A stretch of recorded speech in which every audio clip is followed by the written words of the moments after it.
2000 का नोट नहीं चलेगा। जितना नेता ब्लैक मनी, जितना बड़ा अधिकारी ब्लैक मनी। आपको डायरेक्ट वैल्यू होता है मनी के अंदर। मनी के अंदर क्या होता है? वैल्यू। अभी आपको ये समझे में नहीं आएगा। और करेंसी के अंदर जो होता है no value, no internal value. देखिए ये इसके पास भी वैल्यू होता है बट एक लिमिटेड होता है। जब तक आपके पास है, इसकी लीगल है तब तक ही। जैसे सोना एक प्रकार का मनी है, उसको चाहे मोदी जी आए चाहे मनमोहन सिंह आए, सोना को बंद नहीं कर सकते। क्या कहेंगे? कल से मित्रों सोना नहीं चलेगा, मत चलाइए, धनतेरस में दौड़ेगा नहीं देंगे, धनतेरस आने वाला है, उसमें तो सोना खरीदना शुभ होता है। लेकिन जो नोट देख रहे हैं वो करेंसी है। 2000 का नोट कभी इनका मन करेगा बंद कर देंगे। कल से 2000 का नोट नहीं चलेगा, जा कहानी खत्म। बंद किए थे ना 2016 में 1000 और 500, पूरी करेंसी बंद कर दिए थे। तो मनी और करेंसी में अंतर समझ में आ गया। सोचो मनी कंट्रोल नहीं हो सकता है, मनी कंट्रोल नहीं होगा। जैसे चांदी के सिक्के आप क्या मनी है, एक तरह का क्या है? मनी है। सोना एक प्रकार का क्या है? मनी है। लेकिन अगर बात करेंगे करेंसी की, तो करेंसी जो होता है ना, उसके पीछे कोई ना कोई लीगल मान्यता होती है। कोई एक व्यक्ति उसकी जिम्मेदारी लेता है, उसके बिहाफ पर निकलता है। जैसे नोट असली है या नकली है, इसके लिए आरबीआई की जिम्मेदारी है। उसमें आरबीआई के गवर्नर का साइन रहता है कि अगर ये 500 रुपया का नोट है आपके पास, तो 500 के वैल्यू का हम आपको सामान खरीदने का वादा देते हैं। उसमें लिखा रहता है मैं धारक को 500 रुपये देने का वचन देता हूं। यानी वो कागज है, वो है क्या? कागज। और बस उसमें किसका साइन है? आरबीआई के गवर्नर का। तो कागजवा के बदौलत आपको क्या मिल जाता है? 500 का सामान। और जहां कहीं मोदी जी का दिमाग घूमा, कहा कि वाह कागजे हो लो, 500 का नोट अगर बंद हो गया करेंसी, तो क्या होगा? कहानी खत्म। कितने लोगों का 1000 और 500 का नोट बर्बाद हुआ। जो लोग टैक्स चोरी कर रहे थे उनका और भी ज्यादा हुआ, और मीडियम और लोअर वाले लोगों को ज्यादा दिक्कत नहीं हुआ, बस चेंज करने में प्रॉब्लम आया था। बाकी ऐसा नहीं था कि, हालांकि नोटबंदी उतना सफल नहीं रहा था, क्योंकि हमारे यहाँ तो हर चीज का जुगाड़ है।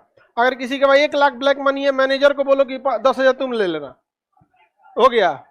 अब टैक्स देगा तो कितना परसेंट? 30%। और उसमें से सरचार्ज और शेष अलग, उससे अच्छा मैनेजर को दे दिया 10%।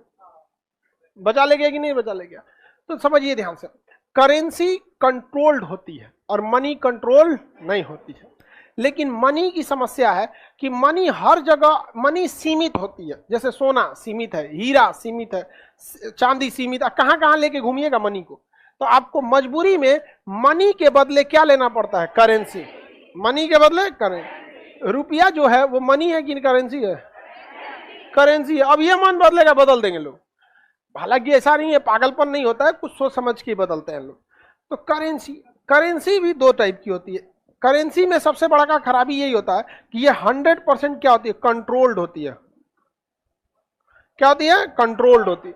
बताइए हमारी करेंसी को कौन कंट्रोल करता है? आरबीआई।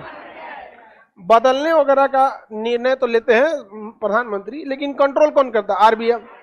अभी एक मंदी आने वाला है, ब्लैक स्वान। भारत पे कोई फर्क नहीं पड़ेगा। रीजन समझिए क्या? कि भारत की जो करेंसी है, भारत की करेंसी में 2 तरह के पैसा है। एक पैसा जो लोगों के अकाउंट में रखा हुआ है, जिस पर वो टैक्स देते हैं, जिस पर आरबीआई की नजर है, जिस पर वो रेपो रेट लगाता है, रिवर्स रेपो रेट लगाता है, ये सब लगाता है। एक ऐसा पैसा है जो लोग अकाउंट में नहीं रखते, ब्लैक मनी। समझ में आएगा कि नहीं? क्या जैसे ठेकेदारी में कमाएगा, मान के चलिए 10 लाख 20 लाख कमाया, और उसका जमीन लिखवा लेगा या कुछ ऐसा चीज में रखवा लेगा यहाँ पे, तो वो आरबीआई को पता ही नहीं है। तो जितना पैसा आरबीआई को पता है ना, उस पर मंदी आने वाली है। आरबीआई को क्या पता कि उतने से ज्यादा लोगों के पास पैसा रखा हुआ है। आप में से कितने लोगों के घर इनकम टैक्स जाता होगा? बहुत कम लोग के पास। और क्या उसका आरबीआई को पता है? नहीं है। तो भारत के पास ब्लैक मनी इतना ज्यादा है, मार्केट में इतना ज्यादा फैला हुआ है कि ब्लैक मनी को समानांतर अर्थव्यवस्था कहते हैं। उसका एक अलग आरबीआई है जो पब्लिक के हाथ में रहता है। तो हमारे पास अगर 100% ईमानदारी का पैसा रहता तो हम लोग किसके शिकार हो जाते हैं? ब्लैक स्वान नामक जो आ रहा है ब्लैक ये मंदी। लेकिन हमारे पास ब्लैक मनी भी है और व्हाइट मनी भी है। जितना मंदी हेन तेन आता है सब किस पे आता है? व्हाइट मनी पे। क्या भारत में ब्लैक मनी नहीं है? ब्लैक मनी नहीं है। जितना नेता ब्लैक मनी, जितना बड़ा अधिकारी ब्लैक मनी, आप बताओ वो अकाउंट में रखेगा तो टैक्स देना पड़ेगा, और टैक्स देगा तो ऑडिट में बताना पड़ेगा कि पैसा कहां से आया,